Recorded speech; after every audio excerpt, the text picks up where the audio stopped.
Voilà, bonjour à tous et à toutes. Merci d'abord de me recevoir ici, c'est un honneur. Et joyeux anniversaire, je ne vais pas chanter, je ne préfère pas. Et je vais vous parler du travail que je mène actuellement, qui porte sur les représentations de la prison. Donc on est bien dans l'ordre des représentations, c'est-à-dire quels sont les discours qui sont tenus pour légitimer la prison. Comme chacun sait, c'est une tâche complexe de légitimer la prison dans un cadre démocratique. C'est d'ailleurs une tâche qui a posé problème depuis les origines de l'institution. Et la Belgique a la particularité d'avoir adopté sa première loi pénitentiaire en 2005, et donc j'en profite pour me pencher dessus. Alors la prison, quelque part, dans l'espace des représentations, c'est l'archétype de l'espace clos.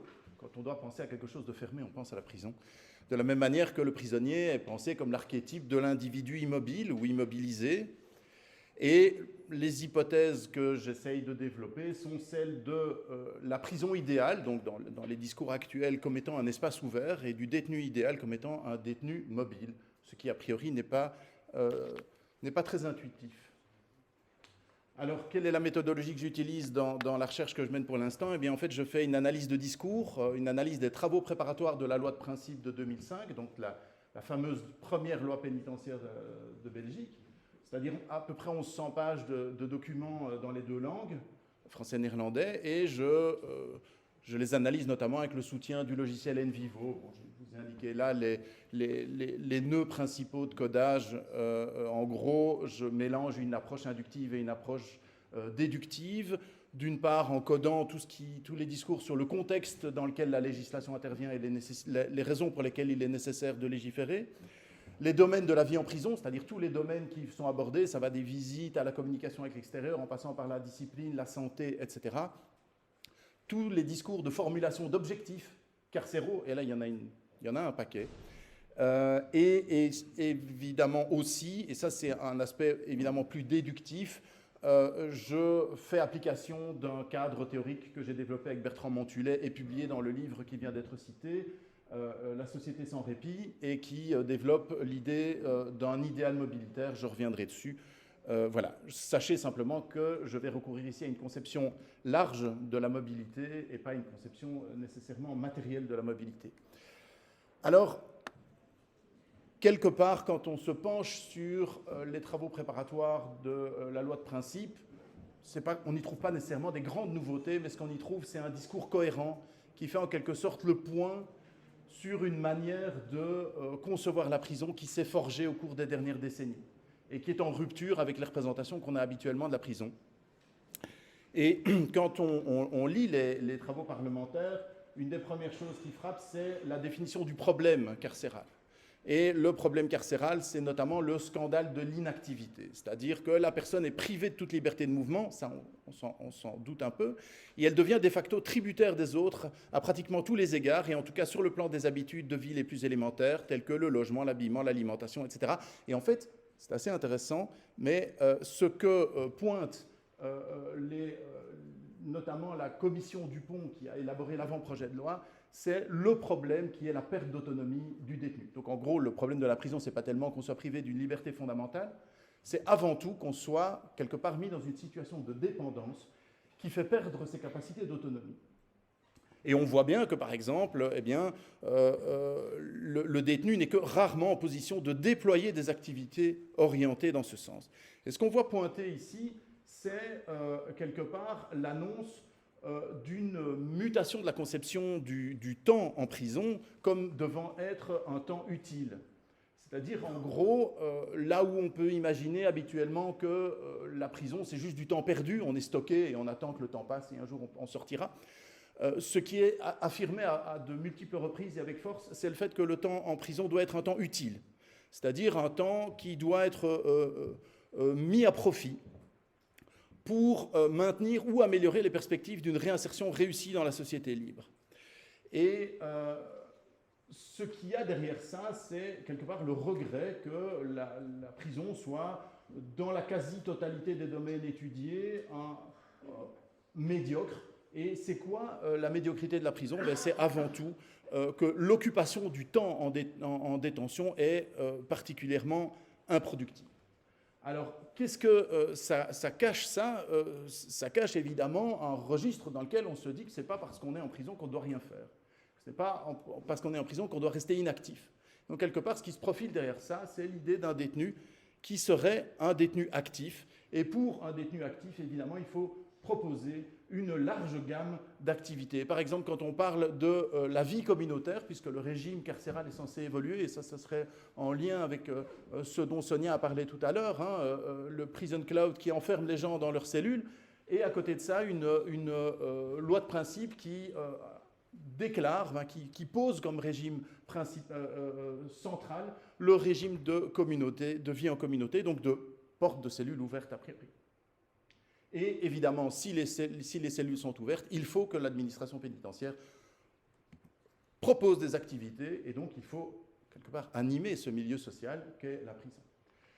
Ce n'est pas que ça, en fait. Ce n'est pas que animer, ce n'est pas que proposer, c'est en fait aussi inciter les détenus à conclure, à élaborer, à co-élaborer un plan de détention, c'est-à-dire une programmation de mesures et de décisions à prendre et à mettre en œuvre concrètement durant la détention, ce qui veut dire que, quelque part, ce qu'on dit aux détenus, c'est « maintenant que tu rentres en prison, il va falloir faire quelque chose, alors qu'est-ce que tu proposes de faire ?»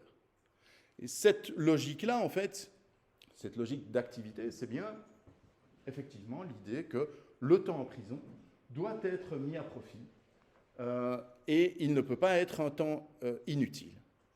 Alors, à côté de ça, quel type d'activité faut-il développer? En fait, le problème, de nouveau, ce n'est pas tellement qu'on ne fait rien, parce qu'on pourrait faire casser des cailloux aux détenus, quelque part. Hein, ce serait une activité, ce ne resterait pas à rien faire, mais ce n'est pas ça qu'on cherche. Le problème, c'est que la peine privative de liberté diminue plus qu'il n'augmente le respect de soi du condamné, tout en lui offrant que peu ou aucune chance d'assumer ses responsabilités personnelles et sociales. Afin de contrer cette force oppressive, rien moins, l'avant-projet contient le principe de respect, et on cite « La peine ou la mesure privative de liberté est mise à exécution dans des circonstances psychosociales, physiques et matérielles qui respectent la dignité humaine, permettent de maintenir ou d'accroître le respect de soi du détenu et sollicitent son sens des responsabilités personnelles et sociales. » Donc j'insiste sur l'aspect responsabilité. Il ne s'agit pas de leur demander de faire des activités insensées, de tourner en rond dans la cour, de casser des cailloux, comme je disais tout à l'heure, mais bien de se responsabiliser, c'est-à-dire quelque part de s'activer, de prendre des initiatives, de, quelque part, trouver quelque chose à faire. Parce que tant dans l'intérêt du détenu que dans celui de la société libre, il faut tout mettre en œuvre pendant la durée de détention afin de mettre à sa disposition une offre. On revoit ici la thématique de l'offre, donc on lui propose des choses, mais on ne lui impose pas des choses. Une offre sans aucun caractère impératif, d'activités et de services aussi différenciés que possible, correspondant au mieux à ses nécessités et à ses besoins, notamment dans la perspective de sa réinsertion future dans la société libre. Ça semble magnifique. En fait, en gros, ce qu'on dit, c'est qu'on est censé lui procurer une sorte de catalogue et que là-dedans, il doit faire un choix. Donc c'est bien cette idée de responsabilisation qui veut que, quelque part, on est face à des individus responsables et puis à des individus qu'on traite, dont on se saisit en décidant ce qu'il doit leur advenir. Alors, évidemment, pivot de cela, le plan de détention, dans lequel sont identifiés les obstacles à une réinsertion et sont élaborées des stratégies visant à y porter remède, et dans lequel sont également, avec l'accord du détenu, programmées des activités dont il pourra tirer profit dans la perspective de sa libération. L'exécution du plan de détention convenu fait l'objet d'une évaluation régulière avec le détenu, donc on voit bien qu'on lui demande de s'impliquer dans un processus dans lequel il est à la manœuvre. Il n'est pas seul à la manœuvre, mais il n'est pas dans la position d'un individu dont l'État se serait saisi et à qui on imposerait l'ensemble de sa conduite. On n'est plus dans une logique de discipline, à mon sens. Je rappelle, ceci est un discours, hein, je n'ai absolument pas dit que ça se passait comme ça dans les établissements pénitentiaires, loin de là. Alors, le plan de détention, la réparation aussi, qui est un élément très important des travaux préparatoires, dans lesquels on met régulièrement en avant l'idée que l'exécution de la peine privative de liberté doit se faire avec un objectif réparateur. Et un objectif réparateur, c'est quoi? C'est en fait le terrain d'action de l'auteur et de la victime. Donc, à nouveau, il s'agit de mettre l'auteur, et ici aussi de manière assez intéressante, la victime, en position de responsabilité par rapport au processus auquel ils sont invités. Alors, voilà un autre exemple, mais je ne vais pas forcément tout lire parce que ça nous prendrait un certain temps, voire un temps certain. Et au-delà de ces questions, c'est-à-dire il ne faut pas avoir de cesse quelque part, c'est ça l'idée de l'activité. Il faut prendre des initiatives, c'est ça l'idée de l'activation. Par ailleurs, ce détenu, il est quelque part invité à se placer au centre d'un réseau et à participer, c'est-à-dire collaborer avec d'autres acteurs pour mener à bien les activités qu'il est censé mener à bien. Et donc la prison et la peine sont vus comme des projets. Et quelque part, ce qu'on nous dit, c'est qu'il ne faut pas aborder la détention essentiellement à partir de l'institution pénitentiaire et des intérêts de celle-ci, mais également à partir de l'univers des condamnés eux-mêmes, des valeurs et des intérêts qu'ils estiment dignes d'être pris en considération, ainsi qu'à partir de la représentation qu'ils se font de leurs nécessités et de leurs besoins. Donc on est bien en train de dire que, quelque part, la peine elle-même, le fonctionnement même de la prison, la façon dont va être exécutée la peine privative de liberté, eh bien, elle doit être déterminée avec les détenus. On est bien ici dans une logique de participation. Dans une logique de participation dans les discours de nouveau, mais cet élément est ramené de manière insistante. Alors évidemment, ça peut concerner le fonctionnement de la prison. Donc ici, on voit que dans chaque prison, on tentera d'instaurer un climat de concertation et on créera un organe de réflexion afin de permettre aux détenus de s'exprimer sur les questions d'intérêt communautaire pour lesquelles ils peuvent apporter leur participation.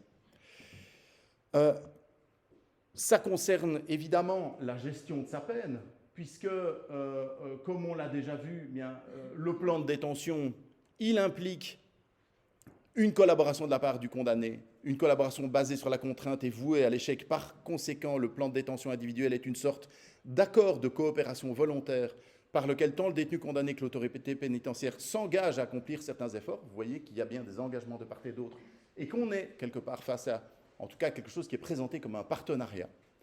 Alors, je n'ai pas le temps de développer ici, mais il y a quand même des moments où les parlementaires se disent « oui, mais qu'est-ce qu'on fait des détenus qui n'ont pas envie, qui refusent de rentrer dans cette logique-là » Et on voit que souvent le bâton est un peu derrière la carotte. Voilà, dans le cadre du droit de réparation aussi, on souhaite établir une communication entre les deux parties. Celles-ci sont invitées à rechercher ensemble une solution au conflit. On voit que, à nouveau, la réparation, est vécue comme un processus participatif et la réparation est effectivement une thématique très importante des travaux parlementaires. Alors, c'est pas tout ça, mais quand on a un détenu qui doit être actif, qui doit prendre des initiatives et qui doit participer, on est dans un contexte où on doit faire preuve de flexibilité, bien sûr. Et la flexibilité, c'est une aptitude essentielle. Et d'ailleurs, dans la définition même du problème que pose la prison, vous vous souvenez que tout au début, je l'ai évoqué en disant, ben voilà, cette prise en charge constante, eh bien, elle amène à une privation de responsabilité du détenu. Eh bien, on nous dit ici que le détenu donc, risque de perdre entièrement son sentiment de dignité, déjà durement mis à l'épreuve par le rejet moral de la société, entraîné par son emprisonnement, de même que s'émousse toute sa résistance morale sur le plan social et sa flexibilité qui lui permettent de fonctionner dans des contextes normaux, conditions nécessaires pour pouvoir vivre à l'avenir en respectant les normes dans la société libre. Ce qu'on voit ici, c'est que quelque part, un détenu qui n'est plus flexible est un détenu non réinsérable. Parce que quelque part, la flexibilité, et on l'entend tous les jours d'ailleurs, nous, il faut être flexible, vous le savez tous, le détenu qui n'est pas capable de flexibilité ne pourra pas être réinséré. De nouveau, on est très loin de l'idée d'une discipline de l'individu qui amènerait à le couler dans un moule, à l'obliger à avoir des comportements stéréotypés qui seraient alors appris et reproduits à l'extérieur pour qu'il soit un individu fonctionnel. Ici, on ne cherche pas un individu fonctionnel, on cherche un individu flexible qui est capable, à ce moment-là, de retourner dans une société qui est très exigeante en termes de flexibilité, pour dire les choses comme ça. Alors, le détenu, il est producteur de l'adaptation de sa peine, ce qui veut dire que, notamment, le plan de détention, c'est une forme d'individualisation de sa peine, mais c'est lui qui individualise sa propre peine. Et par ailleurs, ce plan est à développer progressivement, puis à réadapter au cours de la détention. Et donc ça, c'est aussi un élément important. ça n'est pas parce que... Excusez-moi, je vois que la dia n'est pas passée. Ah, oui, tout d'un coup, tout passe d'un coup, excusez-moi. Où est-ce que je suis, moi, là? Ça, on a vu. Ça, on a vu. Je suis trahi par la technologie. Ça, on a vu. Voilà, c'est celui-là que je voulais. Et donc, ce plan de détention individuelle, il est non seulement individuel, il est non seulement participatif, mais il n'est pas définitif non plus.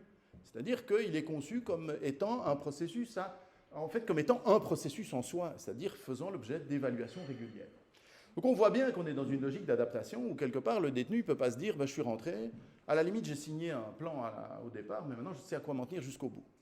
Notamment la question des transfèrements est régulièrement invoquée en disant oui mais ça pose problème parce que quand on change d'établissement, on ne dispose plus forcément des mêmes services, on n'a plus forcément accès par exemple aux mêmes formations, aux mêmes associations qui sont là pour donner un coup de main, pour aider par exemple dans une médiation après condamnation ou ce genre de choses. Alors, il est finalement le détenu un... Bon, je n'aurais pas... Je pense que... je ne sais pas ce qu'il fait, mais il passe plusieurs dias à la fois. Bon. Voilà, il ne veut plus. C'est pas grave. Moi, je l'ai ici, c'est l'essentiel. Donc, il est quelque part le gestionnaire de sa trajectoire. Et ça, c'est aussi quelque chose qui est assez frappant. C'est de voir que, finalement, on ne considère plus l'incarcération comme quelque part un temps passé en prison, c'est-à-dire un état dans lequel on va se trouver pendant une certaine durée, mais on considère ça comme un parcours carcéral, une trajectoire carcérale. Et donc le détenu est invité ici à rompre avec son passé. Il devrait pouvoir reléguer définitivement dans le passé l'image négative qu'il pourrait avoir de lui-même en raison de son méfait, et envisager l'avenir dans une perspective positive où lui-même et les autres puissent considérer qu'il est capable d'adopter un comportement respectueux des normes du droit. Ce qu'on lui demande, en fait, quelque part, c'est de changer l'image qu'il a de lui et changer l'image que les autres ont de lui. Et donc, c'est bien ça, c'est de gérer une trajectoire sociale. Alors, finalement, qu'est-ce qui se passe ici? Sérieusement. Ah, voilà, j'ai trouvé le coupable. Évidemment, si on me sabote mon intervention, messieurs, dames, et attention, parce que il va en falloir des cougnous pour indemniser ça. Alors, finalement, qu'est-ce qui ressort comme image du détenu de cela? En fait, finalement, c'est l'image d'un détenu qui est invité à ne pas rester en place. Au travers des impératifs d'activité, d'activation, de participation et d'adaptation, ce qu'on dit aux détenus, ce n'est pas parce que tu es retenu entre quatre murs que tu dois faire du surplace. Et c'est quelque part l'injonction paradoxale qui est adressée aux détenus, en tout cas dans le cadre de la loi de principe. Et donc, oui, il y a une immobilisation physique, encore qu'on pourrait parler de tous les discours qui sont tenus sur la nécessité d'ouverture de la prison, de possibilité de sortir, de rentrer, de circulation des informations, des biens, des services et des personnes, évidemment, faire rentrer les familles, faire sortir les détenus, etc. Mais finalement, ici, je n'ai pris qu'une petite partie des travaux parlementaires. On est face à un impératif de mobilité ou de mobilisation qui nous est tous adressé, en fait, au quotidien, dans nos vies professionnelles, quand on est demandeur d'emploi, même à la retraite. Je suis vraiment désolé, André, mais tu vas devoir devenir un senior actif, par exemple. C'est pas parce que tu es un senior qu'il faut... Mais visiblement, tu es déjà presque parti en bateau, donc je me doute que tu le seras. Mais donc, cet impératif de mobilité, on peut se dire, finalement, le dernier endroit où on peut le trouver, c'est en prison. Les dernières personnes à qui on peut enjoindre de se bouger, c'est les détenus. Et pourtant, en fait, dans les travaux préparatoires, de manière extrêmement large, cette thématique est ramenée constamment. Finalement, il n'y a que les parlementaires d'extrême droite, du Vlaams-Blok à l'époque, Vlaams-Belang aujourd'hui, qui continuent de défendre une position très, pour ainsi dire, archaïque de la prison. Mais très largement, de la gauche à la droite, les parlementaires utilisent ce vocabulaire-là et adhèrent à cette façon de considérer le détenu idéal. Mais finalement, ce n'est pas que le détenu qui est concerné. Parce que, par exemple, on peut lire aussi que compte tenu de la diversité des matières abordées dans le plan de détention, il va de soi qu'il convient d'avoir recours à une équipe multidisciplinaire. Mais étant donné aussi le nombre de ces matières relevant directement des communautés, il serait indiqué qu'une concertation constructive préalable ait lieu entre l'État et les communautés afin de régler la coopération dans ces matières, de préférence par le biais d'un accord de coopération. Ce qu'on voit, c'est qu'en fait, même du point de vue de l'administration, même du point de vue des pouvoirs publics, la prison est conçue comme un projet participatif, comme une co-construction.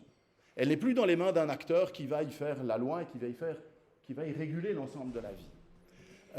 De la même manière, on peut lire que l'intervention du législateur dans l'organisation de l'exécution des peines ne devrait pas contrarier la mobilité indispensable à l'activité de l'administration pénitentiaire et se borner en conséquence à indiquer des directives générales pour l'exécution des sanctions pénales et les limites dans lesquelles l'exécution de ces sanctions peut porter atteinte aux droits naturels ou constitutionnels du citoyen condamné. Donc on voit que même l'administration pénitentiaire est invitée à la mobilité et il ne faudrait pas que la loi soit trop précise, il ne faudrait pas que les normes soient trop encadrantes et l'empêchent de faire preuve de créativité, d'adapter, de modifier en permanence, en fait, quelque part, le contenu de la peine privative de liberté. Vincent, retire ton doigt de ce bouton. Ah non, il n'est pas là.